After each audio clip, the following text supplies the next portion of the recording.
Clics de Marketing Online, episodio 146.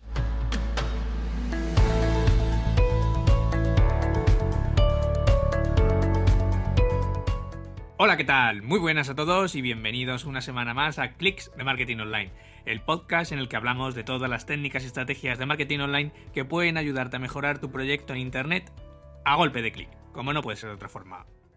Hoy, episodio 146, del lunes 22 de abril de 2019, programa en el que vamos a ver el primero de los factores on-site que deberías tener en cuenta para optimizar tu web de cara al posicionamiento orgánico, que no es más que la arquitectura de tu sitio. Así que, comenzamos. Cuando hablamos de la arquitectura de tu sitio web, podríamos compararlo a los planos de una casa. Es decir, serían los planos de tu sitio web. ¿Por qué? Porque establece cómo debe estructurarse tu sitio web para dos objetivos prioritarios. Lo primero, para servir mejor a los usuarios que entran en tu sitio web, es decir, para tus buyer personas. Y lo segundo, para servir lo mejor posible a los motores de búsqueda o por defecto a Google, ¿vale? Serían los dos principales usuarios de la arquitectura de tu sitio web o los dos principales beneficiados de la arquitectura de tu sitio web. ¿Por qué es importante tener una arquitectura web sólida? Lo primero, porque esta arquitectura web o esta arquitectura de tu sitio va a guiar a tus usuarios a través de las distintas páginas de tu sitio para llevarlos a aquellas zonas que tú consideres que son más importantes. Es decir, a través de la arquitectura web de tu sitio puedes configurar la navegación que van a hacer los usuarios o al menos condicionar la navegación que van a hacer los usuarios por tu sitio web. Además, la arquitectura web aumenta la autoridad de todo tu sitio porque la fuerza de enlaces se va distribuyendo a través de todas las URLs que forman tu página web.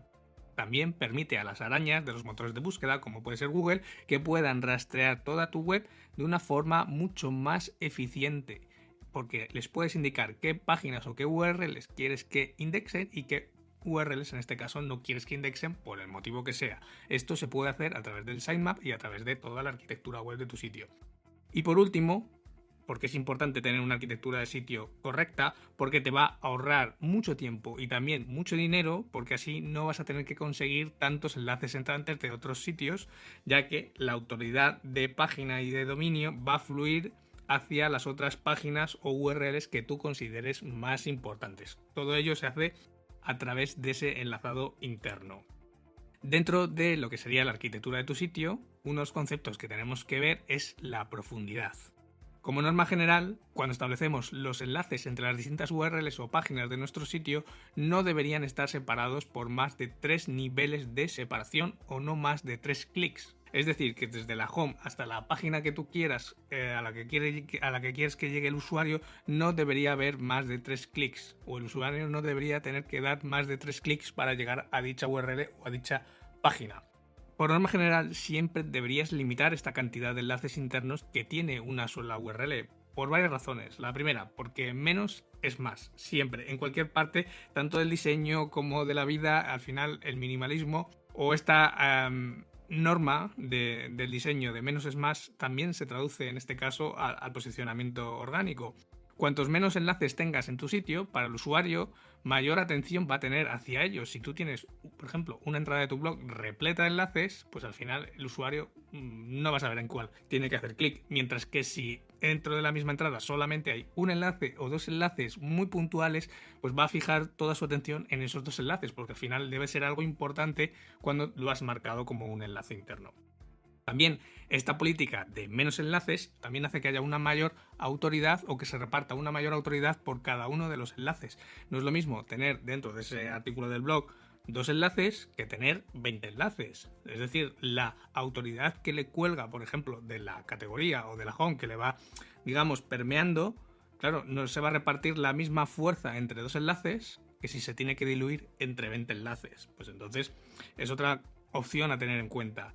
Además, por norma general no deberíamos pasar de 100 enlaces internos por cada página o URL. Y sé que puede parecer mucho hablar de 100 enlaces, pero si empezamos a contar todos los enlaces que tienen la cabecera, el footer, incluso la sidebar, si tu tema de WordPress tiene sidebar, pues al final hay muchos enlaces dentro de una misma página o dentro de una URL, por lo que no es difícil llegar a esos 100 enlaces internos por una URL.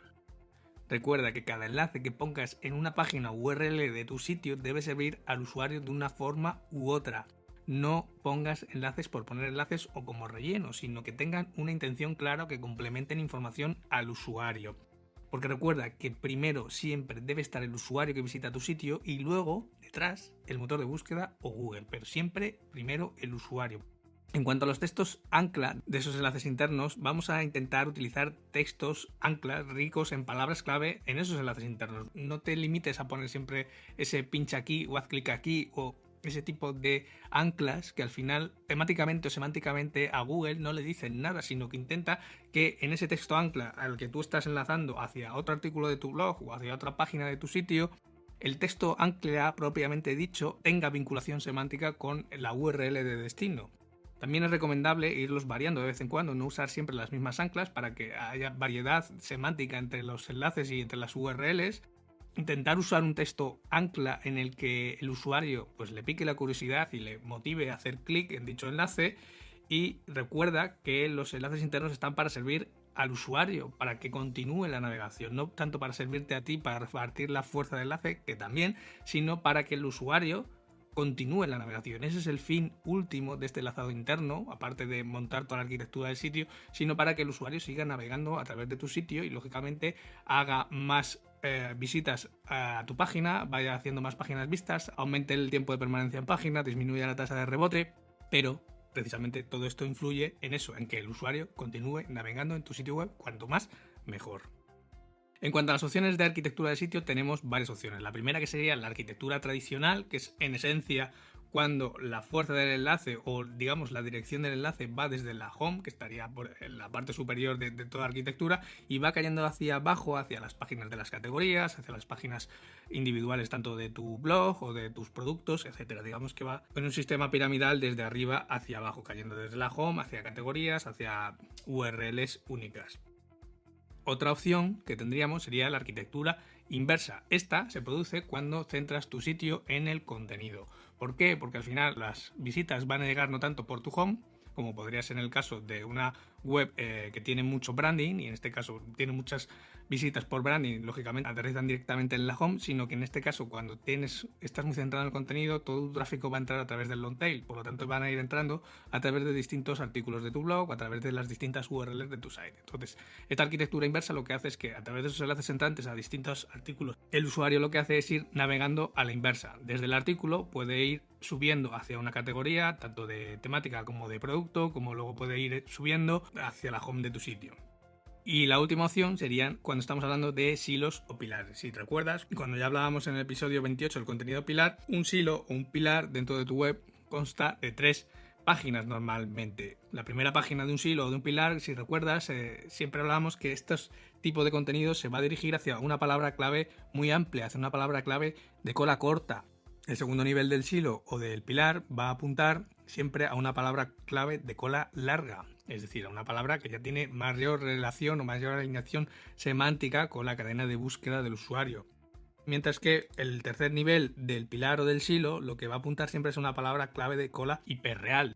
Lo que hacemos dentro del silo o del pilar es vincular estos 3 niveles. ¿Esto qué hace? Distribuir la equidad o la fuerza de enlace entre todas las páginas del sitio. El efecto que logramos al final con todo esto, con este enlazado entre los distintos niveles del silo o del pilar, es que aumente la autoridad de todas las páginas que están conectadas entre sí dentro del silo. Como ves, la arquitectura web es una parte fundamental, que ya hemos hablado también en el episodio 108, que te lo dejo en las notas del programa, la optimización on-site dentro de tu web cuando estamos hablando de posicionamiento orgánico. Es algo que muchas veces cuando creamos un sitio web no se define de cero y es algo que deberíamos pensar casi antes de empezar a crear nuestro sitio web para crear, digamos, la arquitectura con un poco de cabeza o con un poco de cuidado para luego no tener que andar haciendo cambios, redirecciones, etcétera. De todos modos, si tienes cualquier duda, ya sabes, escríbeme a través del formulario que encontrarás en mi página martin.click/contactar. Como siempre, muchas gracias por acompañarme, por tu valoración de 5 estrellas en iTunes, por tu corazoncito verde en Spotify o por tu me gusta y comentario en iVoox, que si lo dejas, me ayudarás a subir los rankings y harán que este podcast cada vez llegue a más gente. Pero sobre todo, muchas gracias por estar al otro lado. Sin más, nos escuchamos mañana martes con un nuevo Click de Marketing Online. Hasta entonces, ¡feliz lunes!